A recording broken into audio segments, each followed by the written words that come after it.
94.7 IFM. Report! Sumalubong ang iba't ibang emosyon, pananabik at kaunting kaba ng ilang mga magulang sa muling pagbabalik eskwela ng mga mag-aaral para sa school year 2026 to 2027 dito sa lungsod ng Dagupan. Sa panayam ng IFM News Dagupan, sari-sari ang emosyon ng mga magulang patungkol sa unang klase ng kanilang mga anak. Kaba, baka kasi umiyak yung bata kasi first day of school, pero sanay rin naman na siya. Excited naman po kami dahil po syempre mag-aaral po siya. Marami po siya matututunan. Yun po. Maging sa mga estudyante ay hindi naging alintana ang maagang gising dahil sa kanilang pananabik na pumasok sa unang araw ng eskwela. Maaga po akong pumasok.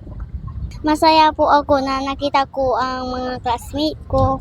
Ngunit kung ang pananabik ng mga estudyante ay ang baon sa eskwela, magkahalong sakripisyo naman sa paggising ng maaga, pag-asikaso at pagbabudget ang sumalubong sa mga magulang. Sa kabila nito, buong puso pa rin ang kanilang suporta para sa edukasyon ng kanilang mga anak. Kasama mo mula rito sa IFM News Dagupan, ito si Idol Intern Apple Rosario Tatak, IFM. IFM News. IFM News. IFM.